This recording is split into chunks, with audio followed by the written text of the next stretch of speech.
आज आजाद sporting club के इस मैदान में बुनकर सम्मेलन में मुख्य अतिथि के रूप में हमारे बीच में मौजूद सम्मानित विधायक जो मेरठ शहर से चल करके हमारे बीच में आए हैं, जनाब रफीक अंसारी साहब, इस सम्मेलन के आयोजक बड़े भाई अल्ताफ अंसारी साहब और उनके साथीगण, हमारे समाजवादी पार्टी के जिलाध्यक्ष आदरणीय दूधनाथ यादव जी, पूर्व चेयरमैन निवर्तमान चेयरमैन तैयब पारजी साहब, पूर्व चेयरमैन अरशद जमाल साहब, जमाल अर्पण साहब, भूलकर आज तबाही और बर्बादी के कगार पर पहुंच गया है।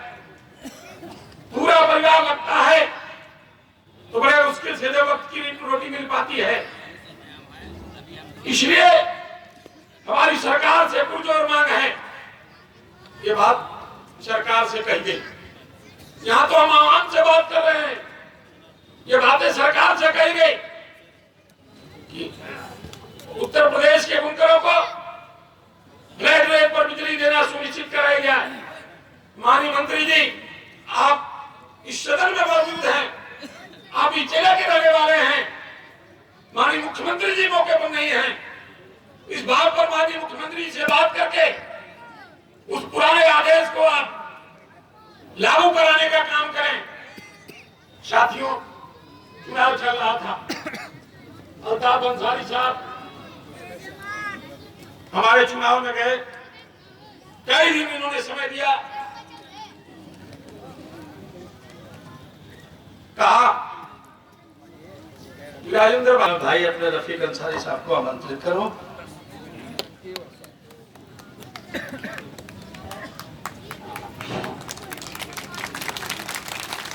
तमसा नदी के तट पर स्थित तानाबाना की नगरी मऊ के इस आजाद ग्राउंड में आयोजित बुनकर सम्मेलन के माननीय अध्यक्ष जी, इस कार्यक्रम के आयोजक संयोजक, जिन्होंने दिन रात मेहनत करके बुनकरों की समस्याओं के लिए सोचते रहते हैं, करते रहते हैं, इस कार्यक्रम के शानदार आयोजक भाई अल्ताफ अंसारी साहब, इस कार्यक्रम के मुख्य अतिथि और बुनकरों की आवाज। जब भी मैं सदन चलता है, लाइव देखता रहता हूं, आप सदन में मौजूद रहते हैं और समाजवादी पार्टी के जब विधायक नेता प्रतिपक्ष बोलते हैं तो आप लगातार मेजे थपथपा करके बहुत बहुत स्वागत अभिनंदन और वंदन करता हूं। इस कार्यक्रम में उपस्थित है हमारे शानदार विधायक मोहम्मदाबाद के, जिन्होंने वादा किया था अल्ताफ अंसारी साहब से कि मैं बुनकरों की आवाज को निश्चित रूप से सदन में उठाने का काम किया था। उस वादे को उन्होंने निभाया है और बहुत बारीकी से इस जनपद के ही रहने वाले विद्युत मंत्री जी के सामने उनको बेबस कर दिया था। बुनकरों की समस्याओं को सुनने के लिए मैं उनको भी बहुत बहुत बधाई देता हूं। साथियों, मैं बहुत कुछ नहीं कहना चाहता, मैं केवल जो 5 सम्मेलन के मांग पत्र हैं, जो मांगे हैं, उन सभी मांगों का अपनी पार्टी के तरफ से बहुत बहुत उनका सम्मान करते हुए उनका समर्थन करता हूं। जय हिंद, जय समाज। साथियों, अब मुख्य अतिथि जी को बुलाऊं। दुनिया किसी गूंगे की कहानी नहीं लिखती। दोस्तों, हमारे दर्द को, हमारे बुनकरों की मांग को 2 मिनट और 17 सेकंड बर्दाश्त कर लीजिए, जो मुख्यमंत्री जी को भेजना है। मांग पत्र प्रतिष्ठा में माननीय मुख्यमंत्री महोदय, उत्तर प्रदेश सरकार लखनऊ द्वारा लोकप्रिय जिलाधिकारी महोदय, जनपद मऊ, मान्यवर, हमारे महान देश भारत में किसानों के बाद सबसे बड़ी आबादी हम बुनकरों की है। हम बुनकर अपनी कारीगरी से देश के लोगों का तन ढकने, रोजगार देने के साथ साथ राष्ट्र के विकास एवं निर्माण में अपनी सहभागिता के रूप में सरकार को टैक्स देते हैं। देश की आजादी में भी हम बुनकरों का योगदान रहा है, जिसके फलस्वरूप अंग्रेजों ने दस्तकारी के नाम पर हम बुनकरों के अंगूठे तक भी काट लिए थे। हमारे देश में सोने की बड़ी खानें नहीं पाई जाती हैं, परंतु इसी कपड़ा उद्योग के उत्पादन से दुनिया भर के बाजारों में विक्रय होने के कारण हमारे देश में वहां से सोने चांदी आते थे। यह स्थिति ब्रिटिश काल तक बनी रही, परंतु इंग्लैंड में औद्योगिक क्रांति के कारण हमारे इस हुनर को ब्रिटिश सरकार ने अपनी क्षमता के हद तक मिटाया। आज ग्लोबल विलेज है, इसका लाभ चीन ले रहा है, जिसे हर कोई खुली आंखों से देख रहा है। देखा जाए तो हमारे ही इतिहास की नकल करते हुए चीन ने घरेलू उद्योग को बढ़ावा दिया, जिसके फलस्वरूप न केवल आबादी के बड़े हिस्से को रोजगार मिला, अपितु वैश्विक बाजार में उनके द्वारा तैयार किए गए माल हर जगह दिखाई दे रहे हैं और चीन आर्थिक रूप से समृद्ध हो रहा है। समस्या उदाहरण के साथ समझना आसान होगा कि एक दिहाड़ी मजदूर खाली हाथ काम पर जाता है और 6 घंटे काम करके 400 रुपए मजदूरी पाता है। मतलब एक मजदूर 6 घंटे कार्य और मजदूरी 400 रुपए। वहीं दूसरी ओर हुनरमंद बुनकर परिवार के 4 सदस्य, एक कमरा जिसकी कीमत 2 लाख रुपए, एक पावर लूम जिसे हम जुगाड़ लूम भी कह सकते हैं, जिसकी कीमत 1.5 लाख रुपए, और बुनाई की अन्य जरूरतें जैसे ताना बाना, पत्ते की डिजाइन, मशीन की रिपेयरिंग इत्यादि के साथ 24 घंटे शिफ्टों में परिवार के सभी सदस्य बुनाई करते हैं। तब जाकर 24 घंटे में 3 साड़ी तैयार होती है, जिसकी मजदूरी औसतन 120 रुपए प्रति साड़ी के अनुसार 360 रुपए प्रति दिन हुआ करती है। एक दिहाड़ी मजदूर व एक बुनकर मजदूर राष्ट्र के निर्माण में सहयोग देते हैं, परंतु समझने के लिए दोनों में अंतर एवं बुनकरों की दयनीय स्थिति स्पष्ट है। ऐसी स्थिति में बुनकर मीटर रीडिंग से अगर बिल का भुगतान करते हैं तो महीने की कुल आमदनी में अपनी जीविका पर खर्च करने के बाद इस स्थिति में नहीं हो सकते हैं कि वह प्रति माह 1 से 3,000 रुपए तक बिजली बिल अदा कर सकें। हमारी स्थिति पर रहम करते हुए स्वर्गीय मुलायम सिंह यादव जी की कृपा के बाद आप महानुभाव समेत पिछली तमाम सरकारों ने हमें फ्लैट रेट पर बिजली दिया था। हमारे यशस्वी प्रधानमंत्री जी की रोजगार योजनाएं, skill India, gate of India व पिछली सरकार की मनरेगा पर सरकार दिल खोल कर खर्च करने का दावा कर रही है, और आप जैसे मानवतावादी साधु और योजनाओं को क्रियान्वयन करने वाले मुख्यमंत्री जी की नजरों से हम बुनकरों की गंभीर समस्या किसी अनजाने कारणों से ओझल हो रही है। जबकि हम बुनकर प्रतिनिधियों के साथ सरकार के मंत्री व विभाग से संबंधित अधिकारी अनेकों बार बैठकर हमें आश्वासन देते रहे, परंतु 2.5 वर्ष बीत गया और हमारा बोझ व बिजली विभाग द्वारा उत्पीड़न निरंतर बढ़ता ही जा रहा है। आज एक जनपद एक उत्पाद योजना आप महानुभाव की दूरदर्शिता को ही दर्शा रही है। ऐसी दशा में हमारा केवल यह अनुरोध है कि डूबते घरेलू कपड़ा उद्योग में पुनः आत्मा का संचार कर दें। इसी संबंध में हमारे कुछ अनुरोध को मान्यवर सुन लिया जाए। नंबर 1, बुनकरों को फ्लैट रेट व्यवस्था पूर्व की भांति बहाल रखा जाए। नंबर 2, बुनकर आयोग का गठन किया जाए। नंबर 3, किसानों की तर्ज पर बुनकरों को भी दुर्घटना बीमा लागू किया जाए। नंबर 4, सरकार द्वारा असमंजस की स्थिति रखने से विद्युत विभाग द्वारा हो रही छापेमारी, मुकदमा, शोषण, वसूली आदि को लिखित आदेश देकर तत्काल प्रभाव से रोका जाए। नंबर 5, हम बुनकरों के बच्चों को शिक्षण संस्थाओं में आरक्षण व्यवस्था सुनिश्चित किया जाए, धन्यवाद। मेरा आप तमाम बुनकरों से अनुरोध है, मंच के लोगों से भी अनुरोध है कि आप हाथ उठाकर इस प्रस्ताव को पास करने की जहमत करें, ताकि हमारे दर्द पर भी माननीय मुख्यमंत्री जी रहम खाकर फ्लैट रेट और अन्य मांगों को स्वीकार करें।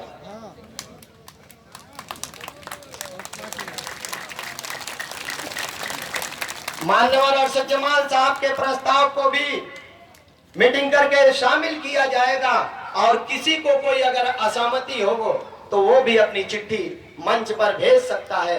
मैं अपने को मंच से जुदा करने से पहले मोहतरम हाजी रफीक अंसारी के कदमों में ये दो मिसरे कहना चाहता हूँ कि अपनी मंजिल पे पहुंचना भी खड़े रहना, अपनी मंजिल पे पहुंचना भी खड़े रहना भी कितना मुश्किल है, बड़े होकर बड़े रहना।